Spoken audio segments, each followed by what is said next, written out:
The first time Everett Walker saw her, he was crouched on the floor of a crowded downtown café, scrubbing up her spilled coffee with a wad of napkins and a too small paper towel.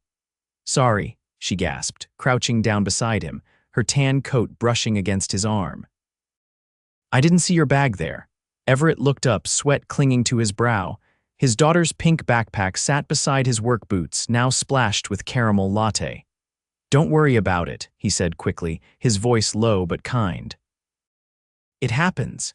The woman was stunning, glossy chestnut hair pulled into a sleek bun, emerald blouse tucked into tailored cream trousers, a gold watch that probably cost more than his car.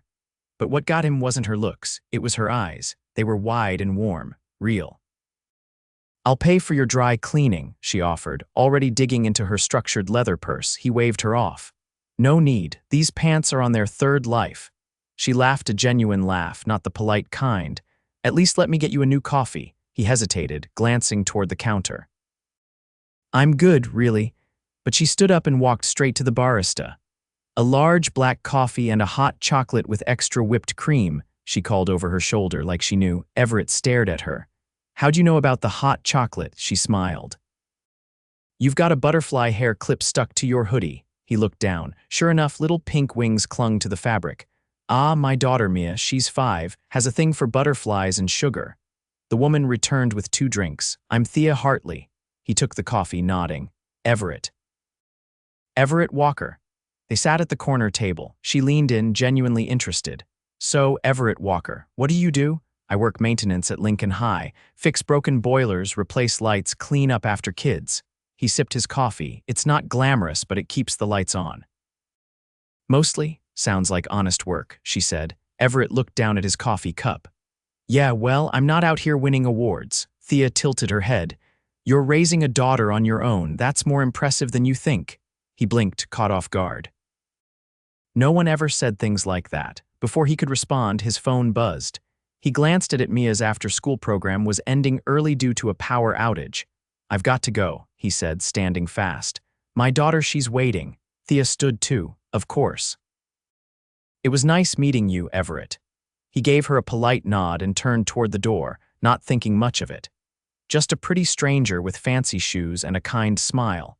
Probably some corporate exec passing through.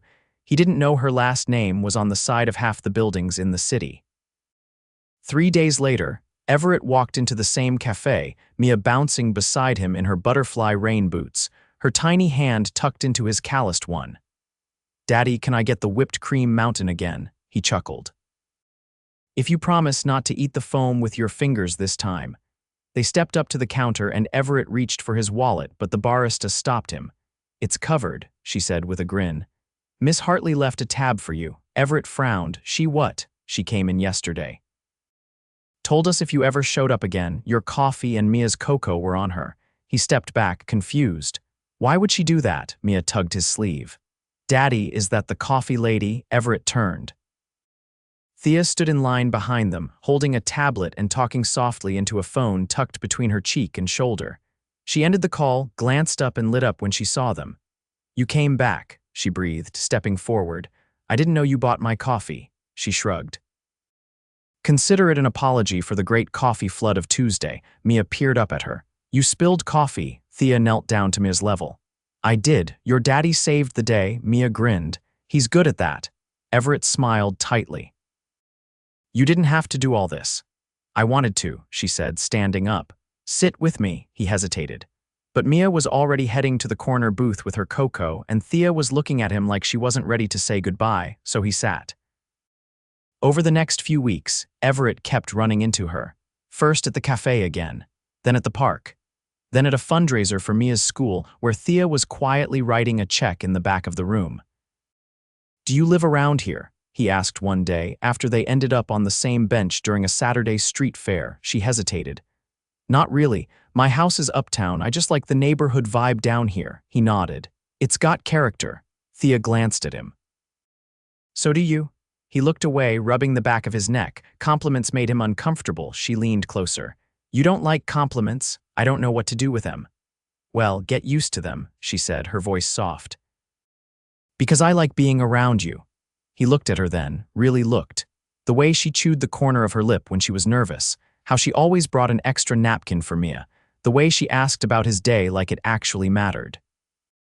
And for the first time in years, Everett felt something stir in his chest he thought he'd buried a long time ago. Hope. One night, after a long day at work, Everett walked into the café again. Thea was already there, waiting with 2 coffees and a nervous look. "I want to tell you something," she said. He sat down slowly. "Okay," she took a breath. "I'm not just some casual businesswoman. I'm Thea Hartley, CEO of Hartley Innovations. My family owns half the city," Everett finished quietly. She blinked. "You knew? I figured it out when you paid for that entire school roof repair without blinking," she swallowed. "Does it change things?" He held her gaze. "Not for me, but I need to know if you can handle this." "Handle what? My life. It's not shiny. Some nights I'm too tired to cook. I wear work boots and drive a car with no AC. My daughter's my world and she comes first, always." Thea reached across the table, her hand covering his. "I don't want shiny, I want real." He stared at her, unsure if he was dreaming. Then Mia came running in from the kids' corner, chocolate on her face, and climbed into his lap. "Daddy," she whispered. "Is the coffee lady gonna be my new mommy?" Thea froze, eyes wide. Everett looked at her, heart pounding, and then Thea smiled, not a fake smile. A full, tear-filled one. "I'd be lucky," she whispered. Everett didn't say a word. He just took her hand and held it tight. Thea stood at the edge of the schoolyard, watching Everett from behind the open gate as he lifted a wooden bench off the back of a pickup truck. Mia was inside the building, attending a weekend art program Everett had somehow scraped together enough for. Her drawings were taped all over their fridge now, each one a splash of color that lit up their tiny apartment. "What are you doing here?" Everett asked, setting the bench down with a soft grunt. Thea crossed the gravel slowly, her heels crunching against the uneven ground. "I called the school. They said volunteers were fixing up the playground. I thought I'd help." He raised an eyebrow.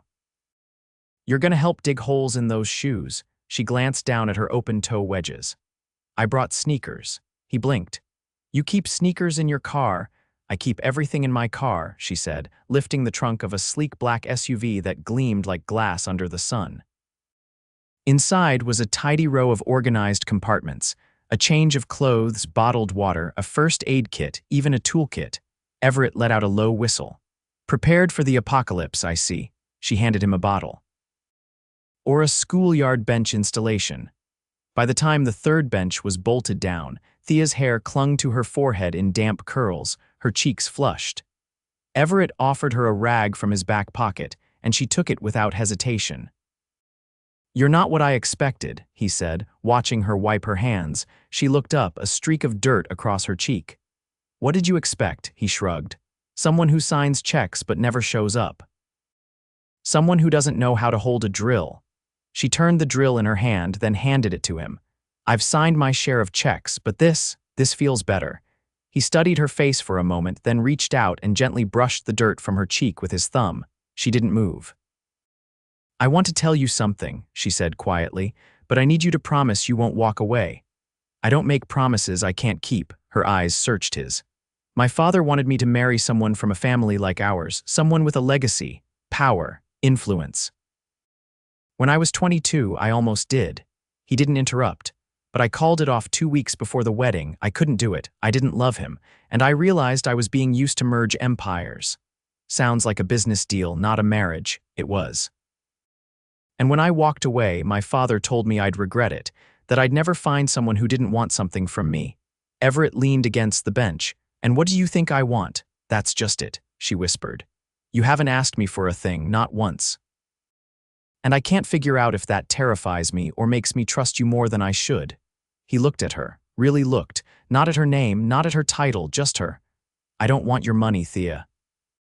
And I sure as hell don't want your world." "Then what do you want?" He paused, then said, "I want you to come over for dinner tonight. Me, my daughter, and a lasagna that probably won't win any awards." She blinked. "You cook." "When I have to," she smiled slowly. "All right. But I'm bringing dessert." That night, Thea stepped into a cramped apartment that smelled like oregano and garlic. The walls were covered in crayon drawings and one crooked photo of Everett holding a toddler with frosting on her face.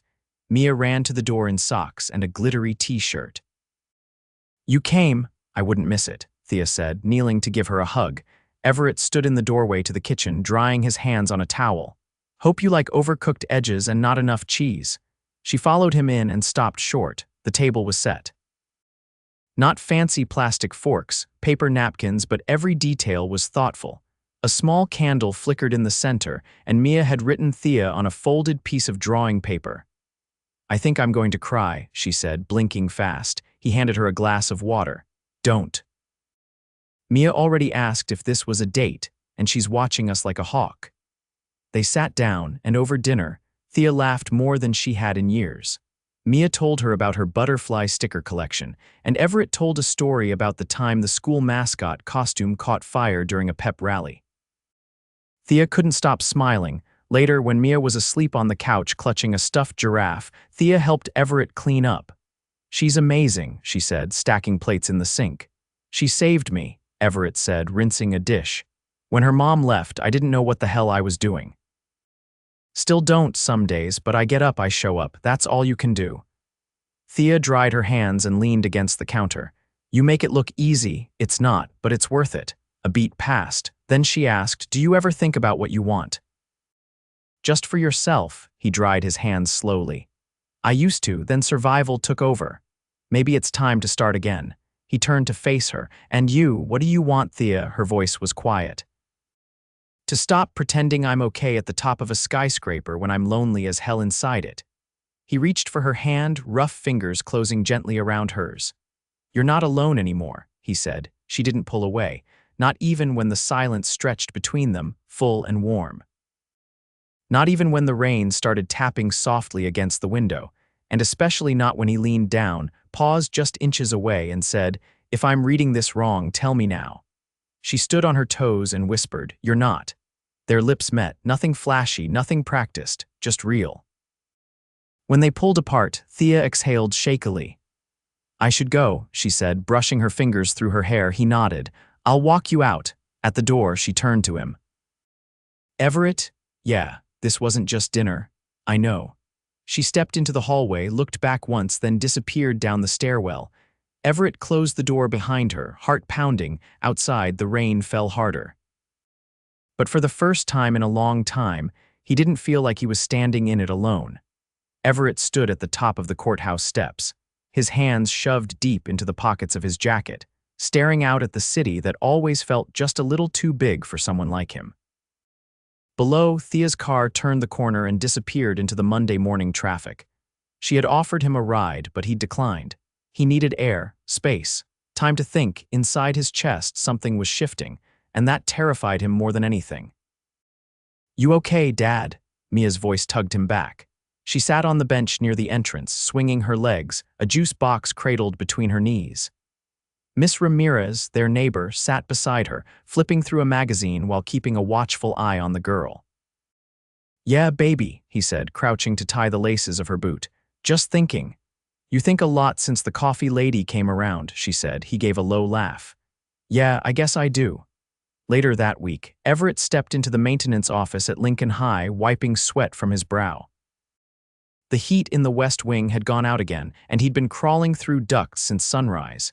He reached for the clipboard on his desk when Principal Donnelly appeared in the doorway.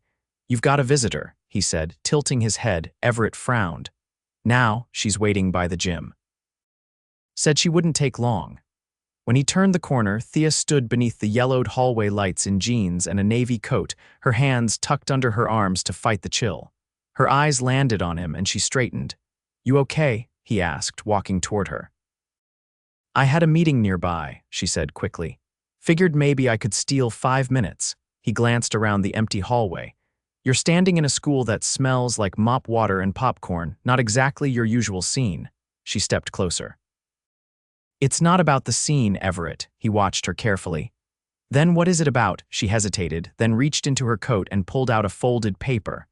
"I want you to look at this." He unfolded it slowly. It was a set of architectural renderings, a new community center, basketball courts. "A library, a daycare. I want to build this," she said. "Here, in this neighborhood." He looked up. "Why here?" "Because this is where people need it." and I know what it's like to feel alone in a city full of noise. This center, it's a way to change that." He ran a finger along the drawing. "This is a big project. I already bought the lot, behind the old pharmacy." "You don't need my permission, Thea." "No," she said, stepping closer, "but I want your involvement," he blinked. "Me, help me run it. You know this place, these families, you've lived it." "I need someone who understands that." He leaned against the wall, arms crossed. "I fix boilers and chase kids off rooftops. I'm not exactly cut out for community leadership." "You are," she said simply. "You just don't see it yet." The bell rang, echoing down the hallway. Everett folded the paper and handed it back. "I'll think about it," she nodded. "That's all I ask." That night, Everett sat on the couch, Mia asleep beside him with a coloring book still clutched in her hands. The paper Thea had given him lay on the coffee table. He stared at it, the idea of something bigger than himself pressing on his chest. The door buzzed. He opened it to find Theo, his younger brother, on the landing with 2 beers and a crooked smile. "Figured you could use company," Theo said. They sat on the fire escape, the city stretched out before them. "You ever think about doing something more?" Everett asked. Theo raised an eyebrow. "You mean besides rewiring busted outlets for $20 a pop?" "Yeah, not really." "Why?" Everett took a long drink. "Someone asked me to be part of something real, a place for people like us. You thinking about saying yes?" "I don't know." Theo looked at him. "Look, Ev, I watched you give up everything when Mia's mom left. You didn't complain, you didn't quit, you just kept going. That's not nothing. If someone sees something in you, maybe it's time you see it too." Everett didn't sleep much that night. His alarm went off at 5 and he was already awake, staring at the ceiling. The next morning, he walked to the lot behind the old pharmacy. The ground was uneven, overgrown with weeds, the remains of a rusted chain-link fence outlining the space. He stood there for a long time, imagining a basketball court where the cracked pavement was now, a reading room where the dumpsters sat.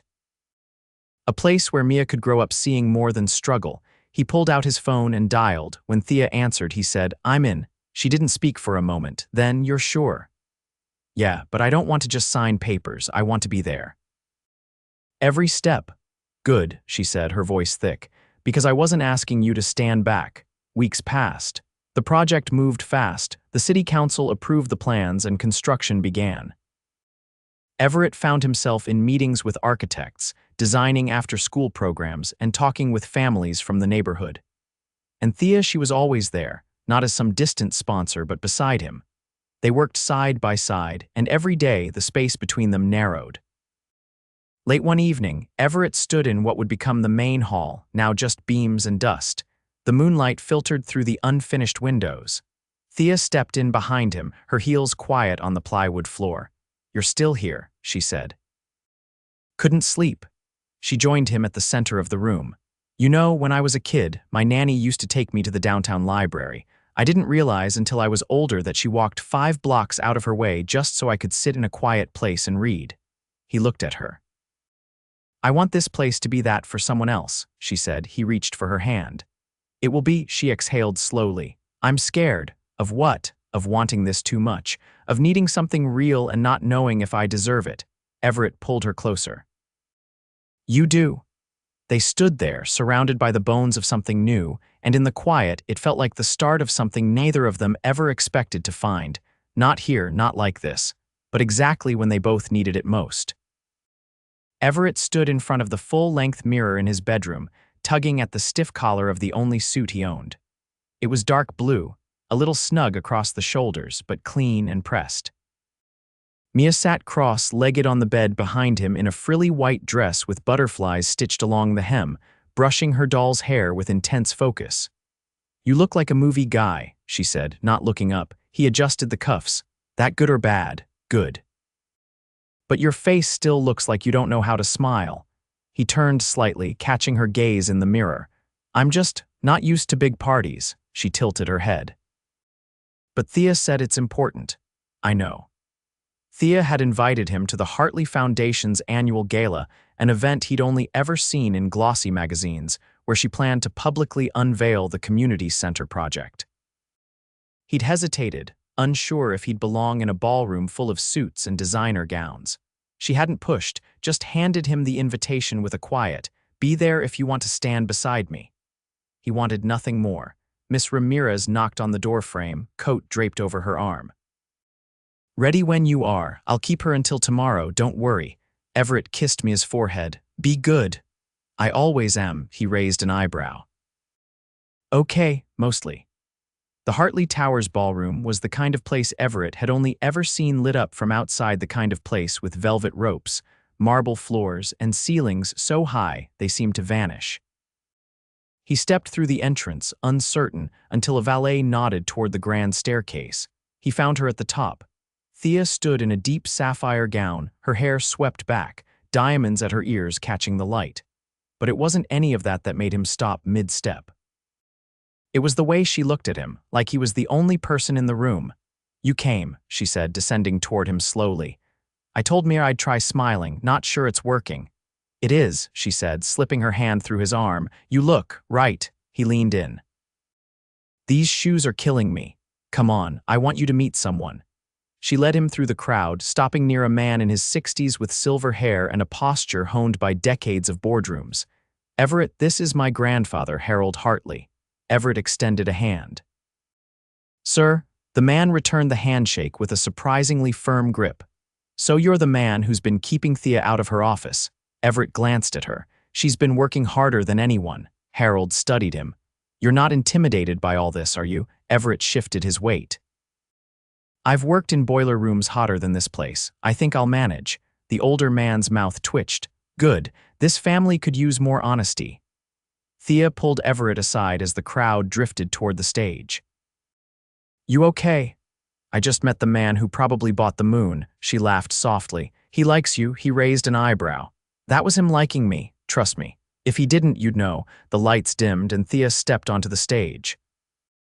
A hush fell over the crowd, and she took the microphone with practiced ease. "Tonight isn't about legacy or power," she began. "It's about rebuilding trust, connection, community. And that starts with recognizing the people who hold our neighborhoods together every day quietly, humbly, and without recognition." Everett shifted in the shadows, uncomfortable with the attention. Thea continued. "One of those people is here tonight. Someone who reminded me that real strength isn't found in corner offices but in showing up day after day for the people who matter." She turned toward him. "Everett Walker, will you join me?" The room turned. Everett blinked. For a second his feet didn't move, then he walked. When he reached her, she didn't hand him a plaque or a certificate. She simply turned to the audience and said, "The Hartley Community Center will open its doors this fall, co-led by Everett Walker and supported by this foundation for as long as there are families who need it." Applause rang out. Everett kept his hands at his sides, unsure what to do with them. Thea leaned in. "You're allowed to smile." "I'm trying," he murmured, "but my face might crack in half." She laughed and took his hand. Later, after the champagne glasses were emptied and the lights began to dim, Everett and Thea stood alone on the rooftop terrace overlooking the city skyline. The wind tugged at her gown, and she turned to him with a strange, quiet look. "I want to ask you something," she said. He braced himself. "All right." She reached into her clutch and pulled out a small, slightly crumpled drawing. He recognized it immediately. Mia's. A crayon sketch of the three of them holding hands in front of a house with butterflies in the windows and a sun that smiled. "I've kept this since the night I first came over for dinner," she said. "I didn't tell you, but it's been in my purse ever since." He took it gently, fingers brushing hers. "She draws what she wants most." "I know." She looked up at him, eyes shining. "I want it too." He stepped closer. "The house," her voice shook. "The whole thing, you, Mia, the mess, the love." Everett kissed her slowly, intentionally, with nothing held back. When they pulled apart, he rested his forehead against hers. "I've been poor in 100 ways," he said, "but never with you." She smiled. "Then let's never be poor again." They didn't go back inside. They stayed on the rooftop, wrapped in each other, while the city pulsed below them. Weeks later, on a soft autumn afternoon, the Hartley Community Center officially opened its doors. Children ran across the new playground, books lined the shelves of the reading room, and parents gathered near the coffee station Everett had insisted on installing himself. Mia stood at the front, holding Thea's hand. "You ready?" Everett asked, standing beside them. Thea nodded. Let's cut the ribbon. The crowd cheered as the three of them stepped forward, scissors in hand, and together they opened not just a building, but the beginning of everything they'd been brave enough to want. The sky was the color of warm honey, casting a golden hue over the front lawn as guests filtered in for the community center's first autumn festival. Laughter and music drifted through the crisp air. Children darted between booths with painted cheeks and caramel apples clutched in sticky hands, and Everett stood beneath the newly installed oak awning, his arms folded as he watched it all unfold. Thea emerged from the main hall, adjusting the edge of a dark green shawl around her shoulders. Her heels clicked softly on the wood deck as she approached him, her hair pinned up and her cheeks flushed with the chill. "You kept the hay bale maze from collapsing," she said, nudging him gently. "Only took 3 rolls of duct tape and a prayer." She leaned against the post beside him, eyes scanning the crowd. "This doesn't look like the high-gloss galas I used to throw." "It looks better," he said. Her gaze landed on a group of parents gathered near the mural wall, their voices animated as they discussed plans for a neighborhood tutoring program. A woman laughed with her arm looped around an elderly man's shoulder as they admired the artwork Mia had helped paint last week. "I didn't know it could feel like this," she said quietly. Everett turned to her. "Like what?" "Like I'm exactly where I'm supposed to be." A group of kids ran past them chasing a soccer ball, and one almost collided with Thea before Everett caught the boy by the shoulders and spun him gently away. "You okay?" he asked her. She nodded, slightly breathless. "You've gotten good at intercepting chaos," he chuckled. "I've had years of practice." They walked toward the food stalls at the back, where Theo was flipping burgers over a portable grill, his apron reading "Official Grillmaster, Unofficial Life Coach." He waved them over with a spatula. "These kids are bottomless pits," he called out. "You'd think I opened a steakhouse." Thea grinned. "You know, you're the first person I've seen flip a burger while giving financial advice." Theo pointed at a teenager holding a soda. "This one's opening a lawn care business." "We're talking startup capital." Everett shook his head. "You're going to make me look lazy." "You're the face of this place now," Theo said, handing him a wrapped sandwich. "You've got to pace yourself." Thea took a seat on the edge of the wooden platform built for the small stage, legs crossed, as she watched Everett crouch beside one of the younger volunteers, giving instructions on how to adjust the sound system wiring. She tapped her fingers against her knee. "You're not going to believe this, but I got a call this morning." Everett glanced back at her. "From who?" "A guy who runs a nonprofit in Chicago. He heard about the center and wants to meet about replicating the model." He stood, brushing his hands off. "That's fast." "I haven't decided anything," she said quickly, "but I thought you should know, this thing we built, people are starting to notice." He joined her on the platform, sitting beside her as the sounds of the festival swelled around them. "I didn't do this without you," she said. "You didn't need me to," he replied. She turned to him. "I wanted you to." Everett rested his hands on his knees, watching the horizon. "I've been thinking about something." "Please don't say you bought a food truck," he laughed. "Not yet, but I was thinking. There's an old workshop 2 blocks from here, been empty for years. I could fix it up, start a trade program, teach kids how to work with their hands." She smiled, eyes lighting up. "That sounds incredible." "I just need help writing the paperwork," he added. "That I can do." Mia ran up to them, face painted like a tiger and a blue ribbon in her hand. "I won the scavenger hunt." Thea opened her arms. "You're a champion." Mia climbed into her lap, waving the ribbon proudly. "Can we keep this festival every year?" Everett wrapped an arm around both of them. "That's the plan." Later that evening, after the last booth had been packed away and the lights dimmed across the courtyard, Everett and Thea stood at the front doors of the center. The air was still, the wind rustling through early fallen leaves. Mia had already gone home with Theo, her sugar crash hitting halfway through cleanup. Thea leaned her head against Everett's shoulder. "I used to think love had to be complicated. Like it only counted if it came with conditions." He turned to her, tucking a strand of hair behind her ear.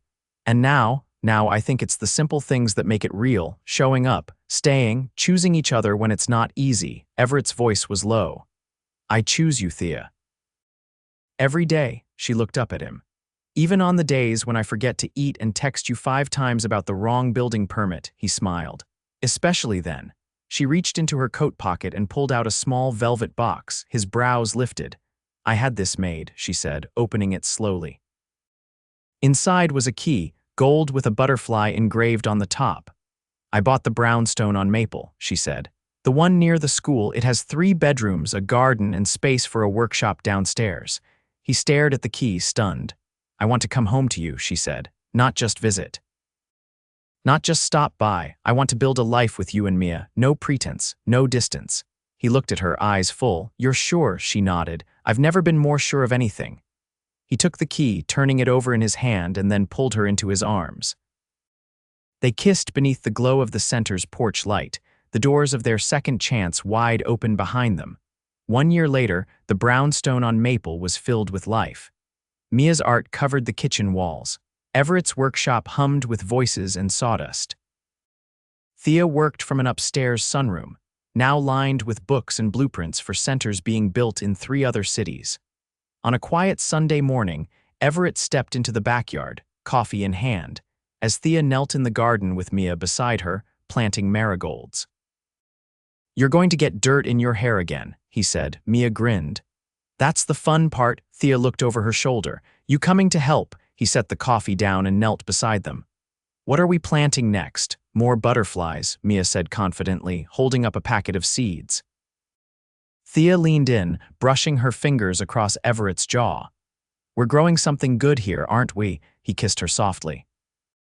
The best thing I've ever been part of. And with the sun rising over the garden, laughter echoing between the walls they'd made into a home, Everett, Thea, and Mia planted the future rooted in love. Grown from something real, and blooming with every new day they chose each other again.